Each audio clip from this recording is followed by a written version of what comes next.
Hey guys, welcome back. My name is Hugo Mesa, and today, finally, we're reviewing the Zorki 4. Let's get it started.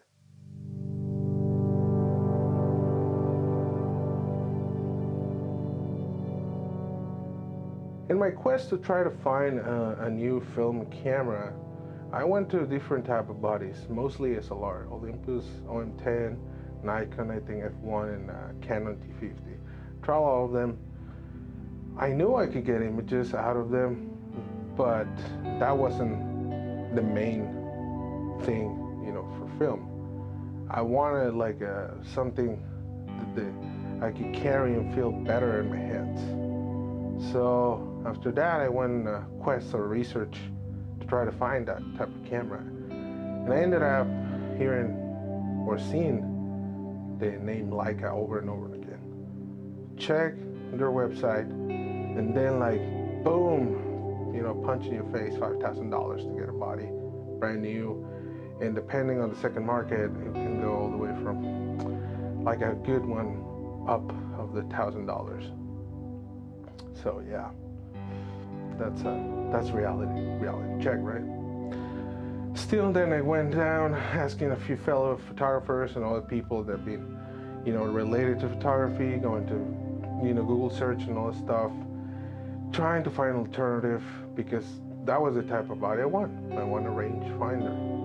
And I ended up going to the Zorki 4, which is the camera I bought for $50. Get it shipped on eBay from Ukraine with lens, the case, and everything working for the most part. We're gonna go into that point later. This camera obviously was inspired by Leica, like any other bodies and all the other brands trying to not copycat precisely. Every single manufacturer sort of try to put some feature like to make it feel apart from the other one. But the Zorki brand definitely was inspired by Leica. For the most part, there are some things that, you can tell it wasn't the quality check probably of the German company counterpart. And a few things doesn't feel as smooth. But overall, so far, having it now for 6 months or maybe even a couple more, feels nice. It feels nice in the hand. The first thing you notice is how heavy it is. I call it like a Russian tank. But it's not that heavy that's like, oh my God, I want it on my hands. It feels nice. It feels like the weight feels distributed in the whole body really well. And, it's not bothersome or like, you want to take it out of yourself and just throw it away. So the weight doesn't bother me, but in the rangefinder kind of category, definitely it's on the heavy side.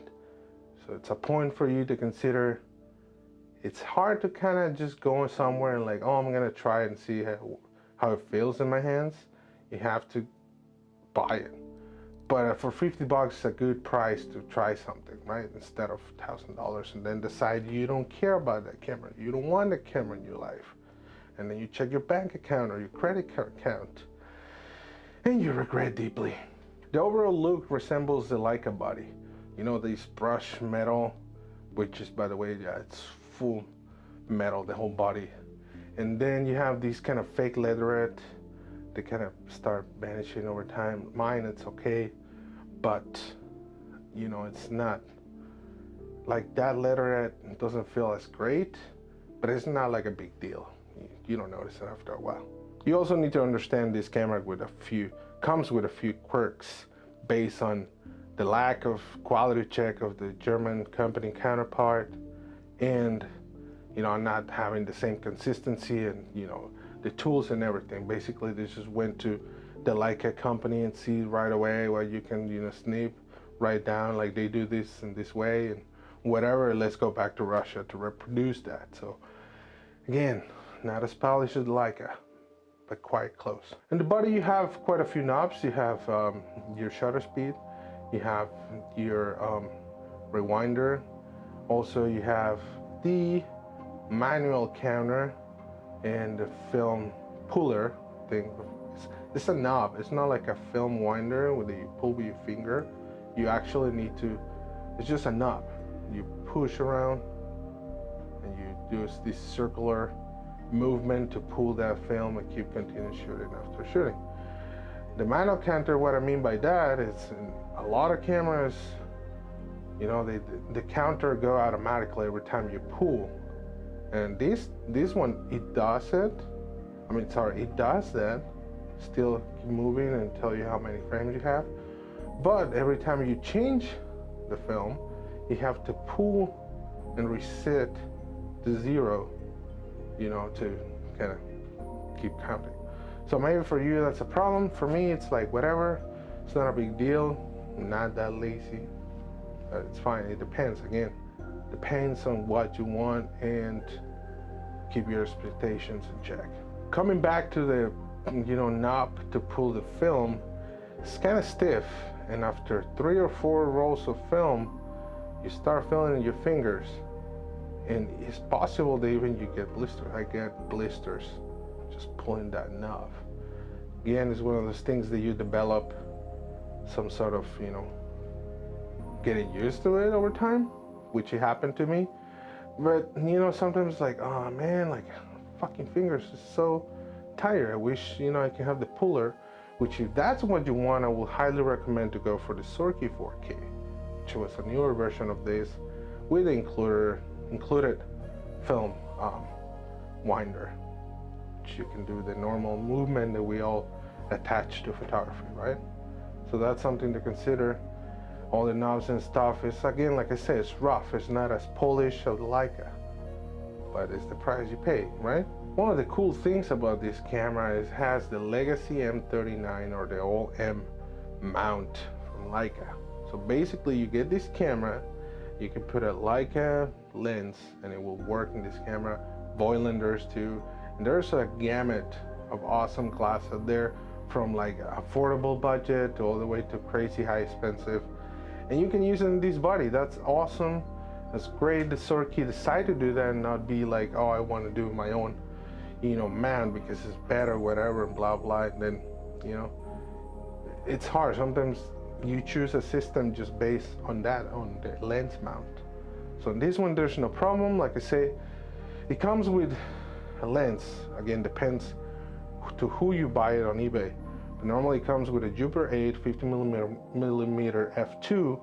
It's sharp, it's great. If you open it all the way to f2.0, it kind of gets a little bit soft, but it's not that bad. And it's great for, you know, if you're at night. f2.0, it's pretty decent.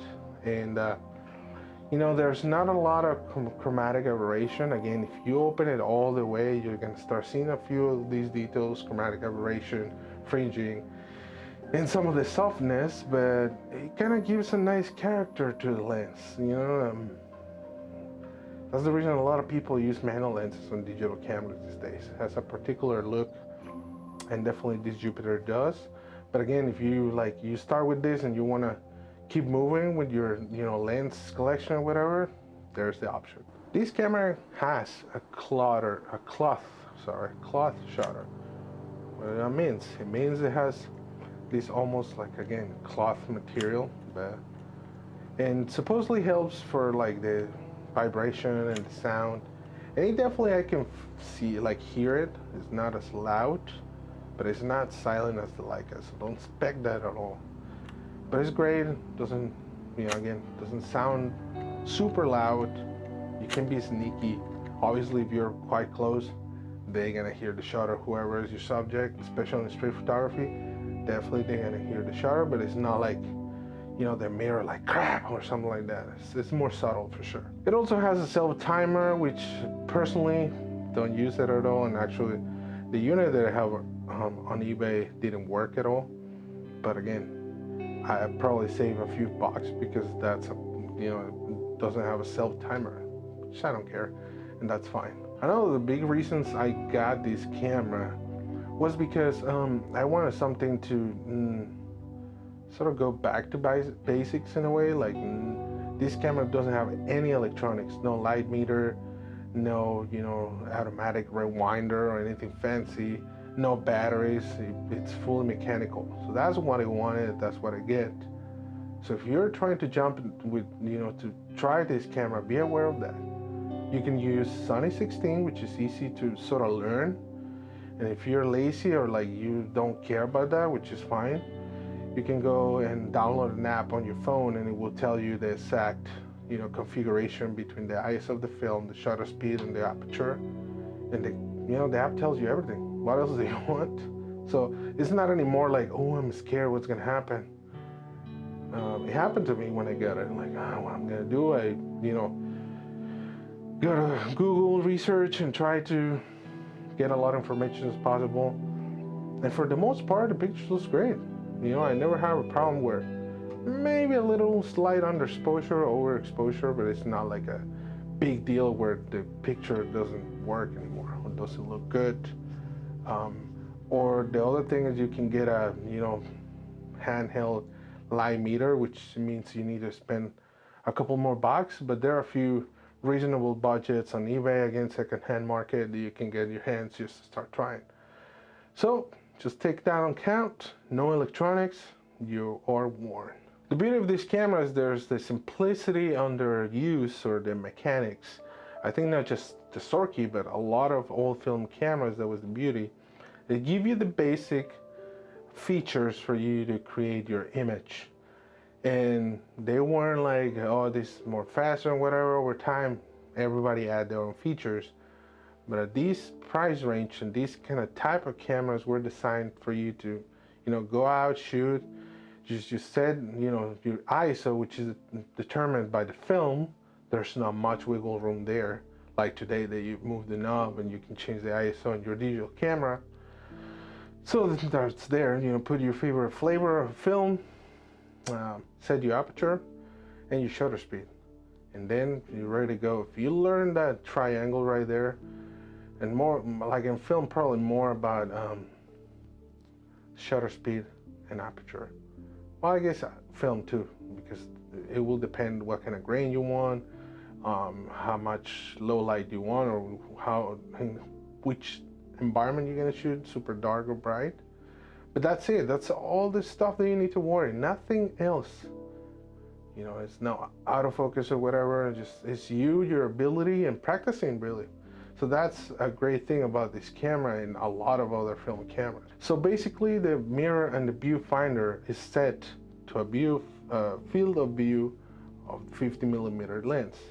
If you put that 50mm lens and you take a picture, the whole, square is that's going to be the square of the picture, like the frame around. Now, in some more advanced or new cameras, they have these frame lines, which means you have your mirror in the middle watching through, and in that mirror there are some lines that show up, and that's your field of view. Like whatever you photograph inside of those view, like frame lines, that's what you're capturing. So that's a problem for sure in this camera, and be aware.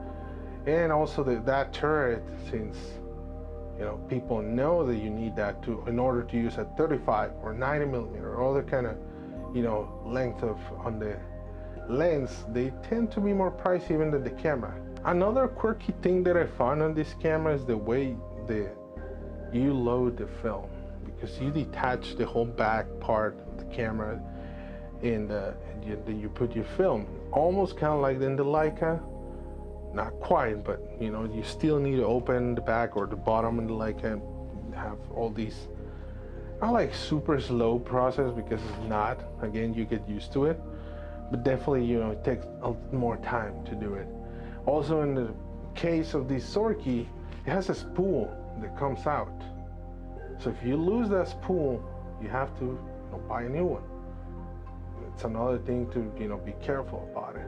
So you take the spool, take the side of the film, attach it to the spool, insert again, then put the back plate. And again, it's just clumsy for today's standards, but again, I have it for a couple months and I'm fine with it. I don't have any problem. It doesn't take more than 5 seconds to put a new roll. It's not that long. You can use flash with this camera, but it's set to 1/25 of a second. It's kind of limiting, and probably the only time that you can use this is for portrait mode, and like portrait mode in the studio with your subject not making a lot of movement, but it's still like 1/25 of a second. It's not that great, and you need the PC sync, which is a cable that goes from the flash to the camera because it has a cold shoe. So the cold shoe doesn't have any communication with anything attached to it. So there's an option. At least for me, I don't see any, function or like any situation where I can use it. Coming back to the viewfinder, it's pretty awesome that even though this camera is kind of old, it has a diopter, which is a little leveler kind of pull thing close to the viewfinder, and you move it and you kind of move the viewfinder in case you are a person that use glasses. You can take your glasses off, and probably most likely you're gonna find a mode or like a position where you can look great on the camera. That's great because, to be honest, if you use glasses, the viewfinder exterior is metal, so most likely you're gonna scratch your glass, and probably something that you don't want to do. I mean, maybe if you want to do it, I don't see that at all. Coming back to the quirks of this camera, one of the biggest one, and I think is the most important thing that you need to remember with this camera, is because it's all mechanic. You need to cock the shutter before you change the shutter speed. Means that before you press the shutter speed, before you change the shutter speed, you need to pull that knob until it cocks or like stop, meaning that it's ready to you to press for the next picture. Failing to do this, it's a highly chance that you are gonna have a problem with the shutter speed, or like the whole mechanism probably will stop shooting. Which it happened to me. It happened one time, and now what happened is I can't go lower than 1/8 of a second, which is not the biggest deal ever unless I want to do like long exposure photography, which is, I like it, but it's not something I do often. So if I go lower than that, what happened, it will fire, but the shutter will stop, almost like in a bull mode. So I need to go back to a higher shutter speed and pull that leveler and shoot a couple times, and then kind of like reset and start working normal. But be aware, happened to me. It's possible to happen to you because we're not used to it, but be really careful that. Pull the knob, hear the click, and then you can change your shutter speed and you will be fine for the most part.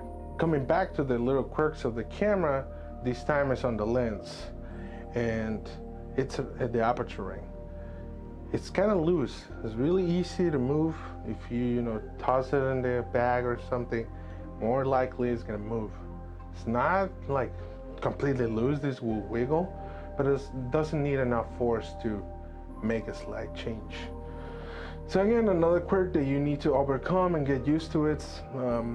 For the most part, it's fine. If I'm carrying it in my hand, I'm not worried about it.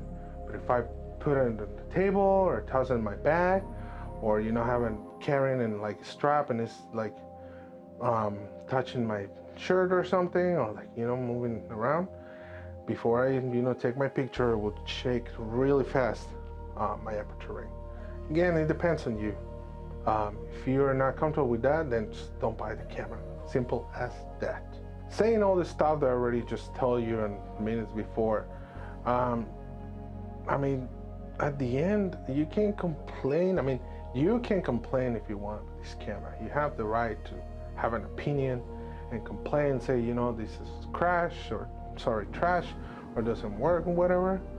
The reality is, if you have the money to get a Leica, go for it. It's fine.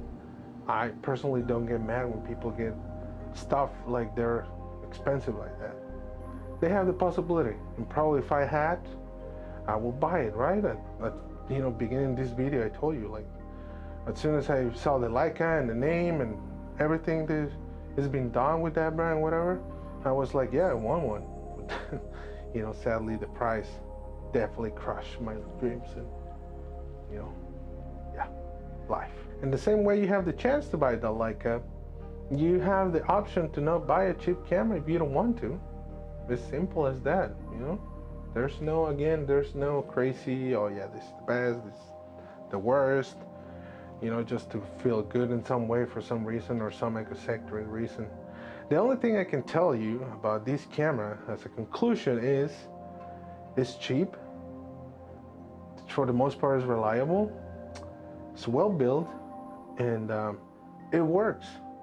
It works. It gives you what you need to go and take a picture. That's it. It's not promising like I'm gonna make you the next big photographer that's gonna get the praise and everything, or all the likes in the world, which should be a feature now that everybody, all the companies should advertise in their cameras. Like, if you buy my camera, you're gonna get extra 1,000 likes on Instagram or something. I bet they're gonna sell really fast. Joke aside, let's put it this way. If you're somebody starting on film, you want a new camera, and we're all been there. We don't have a lot of money. We have other stuff to pay. If you're young, probably it's better or something. But then you don't have a job and you don't make whatever. The same things as always. This is a great camera to start, especially if you're interested in a rangefinder style camera. It's cheap, it's affordable. I get it for $50. You can probably go lower than that, but then you run into the problem of people not being honest about it, and then you get a broken unit. So just that. Enjoy this camera. Again, if you're interested in that wine leveler for the film, buy the Zorki 4K, because definitely after the third roll, you're gonna start feeling the friction in your fingers. Be really responsible buying on eBay or by any means and online. Ask as much questions as you can. Be sure that the camera works. Read the description. It says it's fully working, because I know it's cheap, but at the same time you don't want to lose money on that. So that's it for the Zorki. This is the video telling you a little bit of the camera, what I found that I like and what I don't. I put out a review, but it's sort of, I don't know, you decide. It's more like my opinion, some information about the camera. I'm gonna make a second video to show more in depth all the little quirks and things that I told you, like how to put film on it, how it works, where, what dial is for what and how it works, how the mechanism works entirely. So let me know if you're interested in that. Thank you for all the people that have been commenting on the videos. It's so funny, because as much as like I don't have 1 million subscribers or anything like that, but it's still weird. It's one thing is you put a photo online and you get a like or something like that, but having an actual conversation, a comment with somebody, even if it's like, hey, I like the video, it looks great, whatever, it means a lot. It means a lot. I thought it wouldn't mean that much, but thank you for everything. Keep tell me all your questions and comments. I will try to respond as fast as possible, and if I can, you can tell that this video took quite a while because I've been doing other stuff, but I decided, like, okay, let's do it before you forget or you lose the motivation. Thank you again. Remember, wait for the second part of this video with all the mechanical stuff, giving close-ups and more footage about how this camera works. Show you more pictures. I already show a few on other videos, but I've been shooting more film.